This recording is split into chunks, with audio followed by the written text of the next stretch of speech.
I'm Charlie from CookingSecretsForMen.com, and we are continuing our series, Cooking with Milwaukee Community Leaders. And I'm very pleased to have as my guest today, Brian Sonderman. Brian, thanks for coming. Thanks, Charlie. Brian is the Executive Director for Habitat for Humanity here in Milwaukee, and we'll talk about Habitat in a little bit. But I want to start with your formative years, your growing up years. Talk a little bit about that and how that put you on your, how kind of shaped your higher education path. Yeah.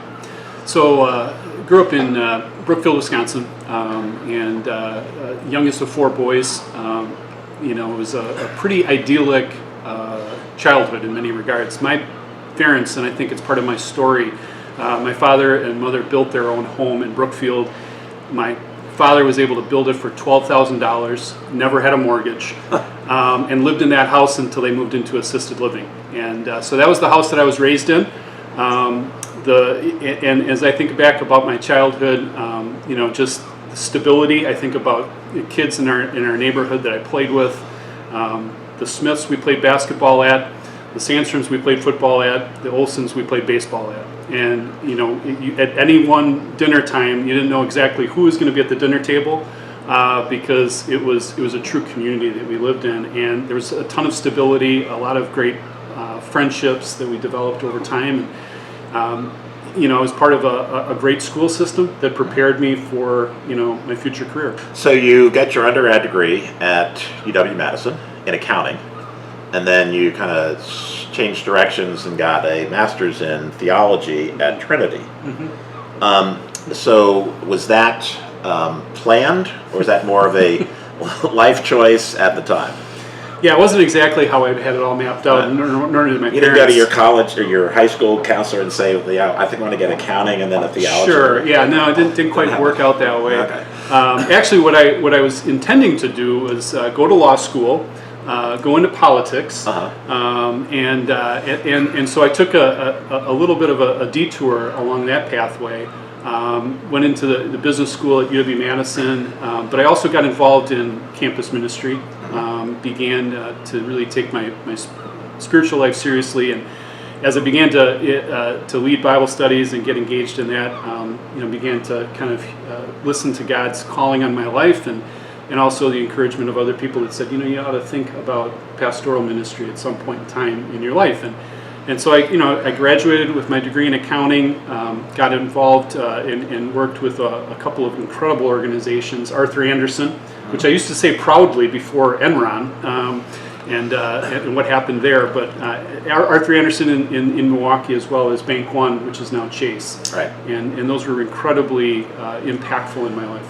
So I did want to talk about that. So you were, right out of college, you went to Arthur Andersen. Mm-hmm. And then over to Bank One. So talk a little bit about that work and what you thought about while you were doing it, and then why you chose a different direction after, I think, 98? Yeah. So I had an incredible experience at both companies, and I had the opportunity in the audit area to see a lot of different organizations. I began and had an opportunity to really have an impact. I think at Bank One in particular, I was part of a merger and acquisition team as the bank was in an aggressive acquisition mode, acquiring banks left and right. And I learned a lot about building an organization and about making decisions about people.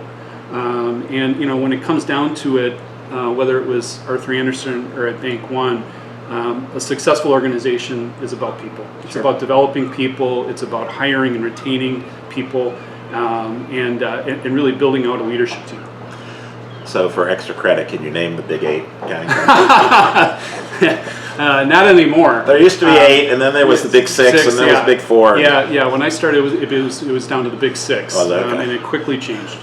Okay. So you touched on leadership and organizations and people. Mm-hmm. So the next phase of your career, you started the Elmbrook Church. I guess that's out in Brookfield. In Brookfield, right. Mm-hmm. And then after that, you started a ministry here at the Metrobrook Church on the east side. Mm-hmm. So that's certainly a departure from Arthur Andersen and Bank One. Sure, and I think at that point in time, Bank One was incredibly gracious in that they allowed me to work at Bank One and go to get my master's in divinity down at Trinity Divinity School, and knowing that I wasn't going to be at the bank long term. Right. And it was in this point in time that I transitioned first to working at Elmbrook and developing a new ministry to hundreds of young adults. And I think the thing that I found both in my marketplace positions and also at Elmbrook is working with younger people was really the search for purpose and meaning and fulfillment. And that led me to plant a new church on the east side of Milwaukee, where I knew there were a lot of young people, a lot of college students, Right. that I felt like I could have an impact on. All right, so let's talk about Habitat for Humanity. So if you took anybody off the street and you say, what do you know about Habitat for Humanity? You'd hear one of two things: Jimmy Carter, or you guys build houses and give them away for free. Yeah. So the Jimmy Carter, absolutely true. He raised consciousness about Habitat through his many years of volunteer work there. But the second part, absolutely not true. Yeah, absolutely.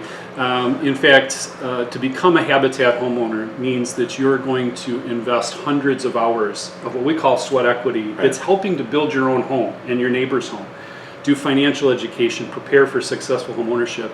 I often say not everyone can become a Habitat homeowner because you have to make a serious commitment to becoming a homeowner. And so I have a tremendous amount of respect for the families that we work with who have full-time jobs, oftentimes have one or two jobs, have a family, and they're investing hundreds of hours into that building of their home and preparing for home ownership. And ultimately, they are a true homeowner. They have a mortgage.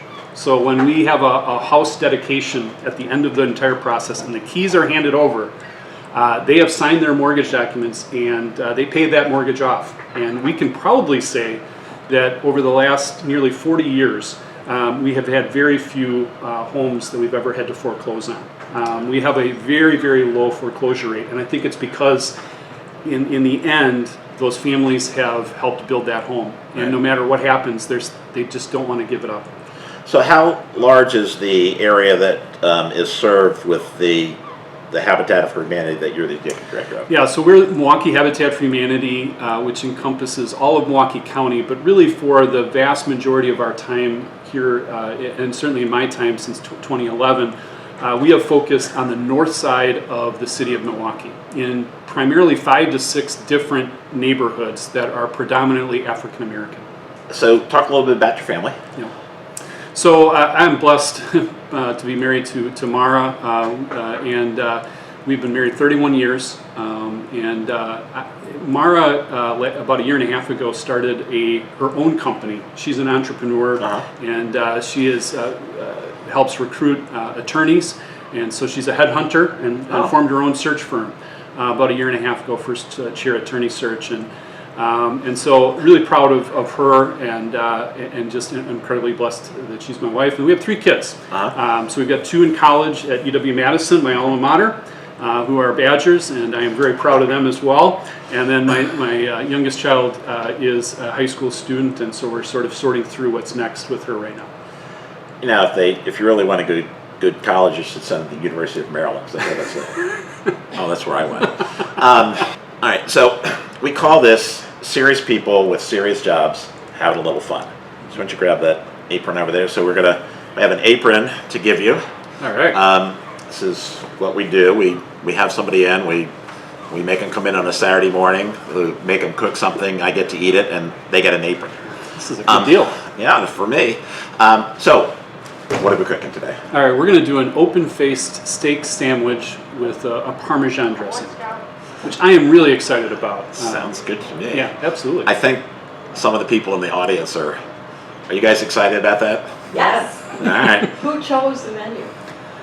I did. Brian chose the menu. Absolutely. The guest always chooses the menu. I don't do anything. I didn't know. No, that's the guest. That's their thing. So we're gonna go outside to the grill. We're gonna grill a little flank steak. We're pretty much set up, and it's a beautiful day here in Milwaukee. It's spectacular. So I think we might be eating out there too. So we'll be back in just a minute. All right, so we're outside, and here's our grill. So Brian is going to get started. So why don't you turn it down a little bit to medium.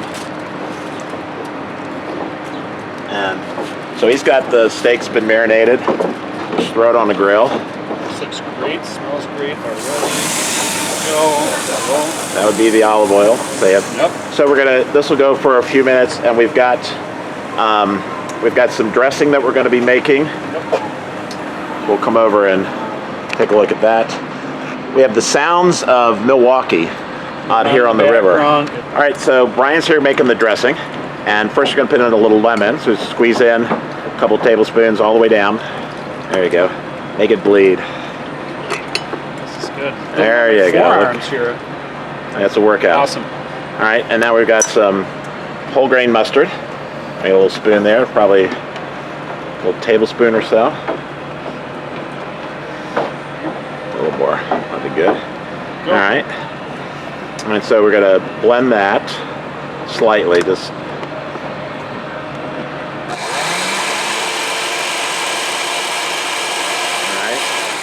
And then we're gonna take you can just take you can take the whole thing off because there's not enough in there. There you go. And then we're gonna drizzle the olive oil in, about a quarter cup, it's a half a cup, while it's going. So turn it on. Yeah, you're good. And that'll emulsify. Keep going. You're good. Doing fine.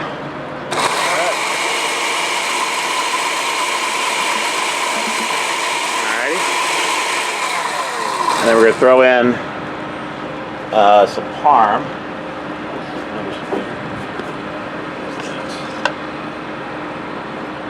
That'll work. You can just take the top off and.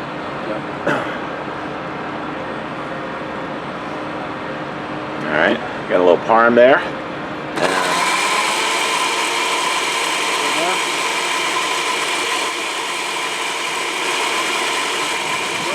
So I like some cheese. Wow.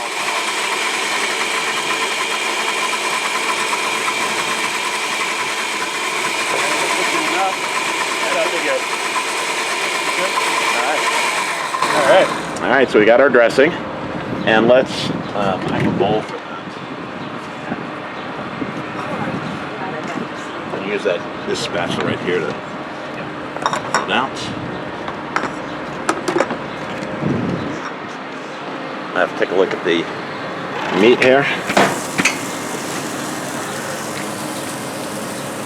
Looking pretty good. It's looking fantastic over there, Charlie.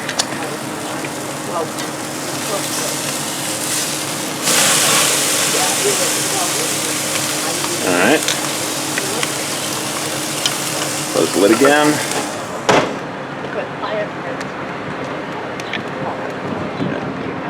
This is a great summer recipe. It is. In terms of, it's easy. Anytime you can grill, we got meat, we got cheese, we got bread. Yeah, once it becomes 35 degrees in Wisconsin, you start grilling. That's right. All right. So we set that aside. Is good. And so we have a instant read thermometer. Have you ever used one of these? I have not. Pull that pin out. And all you do is stick it in the meat, and we want to get close to 130. So, well, yeah, just the tip is where you're. Yep. Well, we're good. Ready? All right. Let's see, we got just about 130. Give it another minute, and then we'll. So we're gonna finish the meat, and then we're gonna carve it. So we have to let it rest before we carve. So we'll be back in just a minute. Should we Oh, we're good. So here's the bread, toasted. Put some olive oil, and it shouldn't take that long. Just get a little toasty, some grill marks on it. All right, so Brian's pulling off the ciabatta, nicely brown, nicely toasted. Looks great. All right, so we're going to bring those over here. We're going to make the sandwiches. So Brian, I'll have you slice the meat. I'll take that.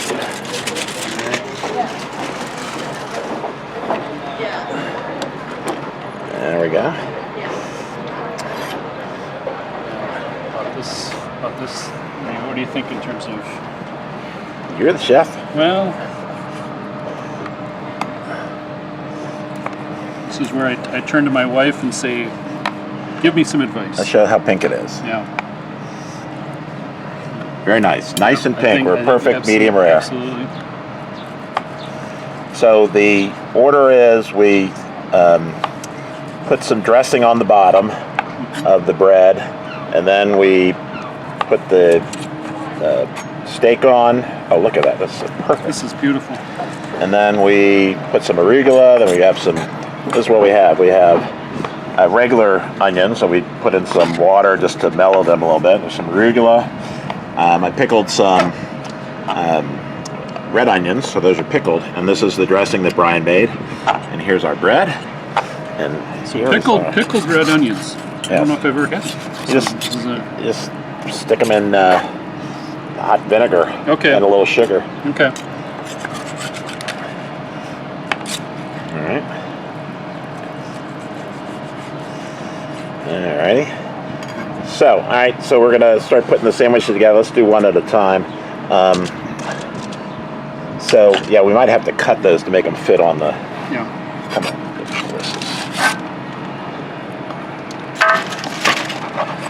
There we go. And remember, Brian, we can edit anything. Safety first. All right, so we're making the pieces so they'll fit on the bread. I think these are going to fit, I believe. Yep, and then we'll move this over. Let's put them together. Yeah, well, first I think we drizzle a little bit of this on first. So this is the parmesan, mustard sauce, yep. A little lemon, a lot of olive oil.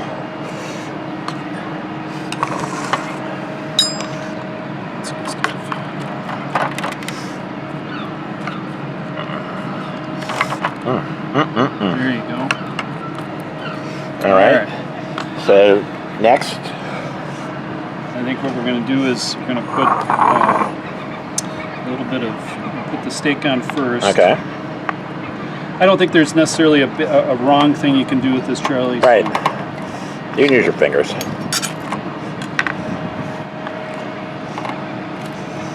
All right.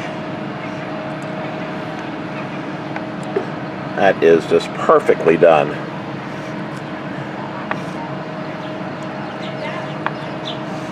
All right. So, first part is this beautiful flank steak. And next. All right. And I'm gonna probably put this arugula on. Okay. And then we're gonna take some of the onions. I'm just a straight red onion guy. But you go half regular and then half pickled. Yep.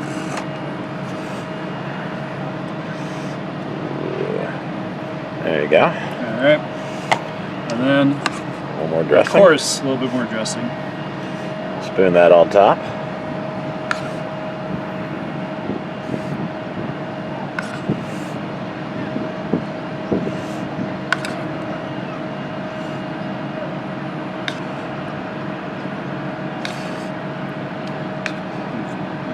All right. So, Charlie, this is looking good.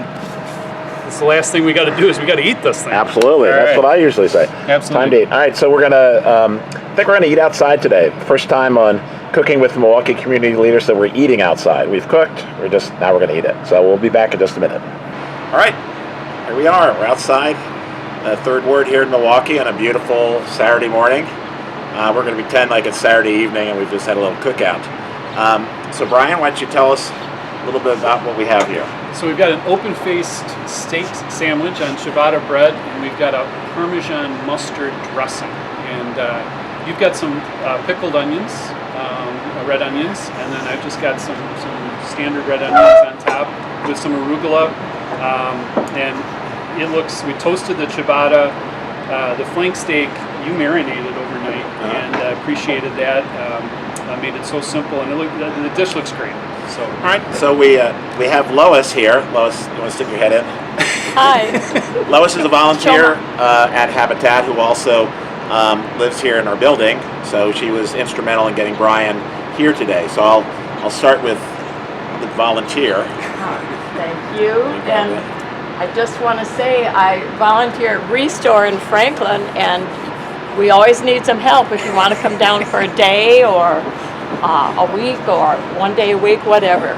Lois, it's a wonderful shameless plug. Yeah, Fantastic. good. Well, that's one of the things we like to say is that if someone wants to get involved, Brian, what do they do? We can go to MilwaukeeHabitat.org, which is our website. You can find out all about volunteer opportunities at the Restore on the Build site, and if you've got special skills, you can help us out in a variety of ways in our office. So we need thousands of volunteers to do the work that we do every year. Right. All right. Let's dig in. All right. This is my breakfast. What I would say is a breakfast of champions, right? From the table steak. Sure it's gonna be- This steak is perfectly done. It's perfectly medium rare. What you want.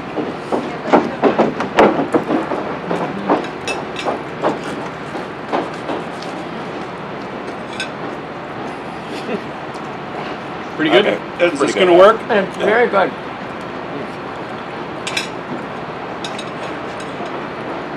Our steak is so good. Very good, Brian.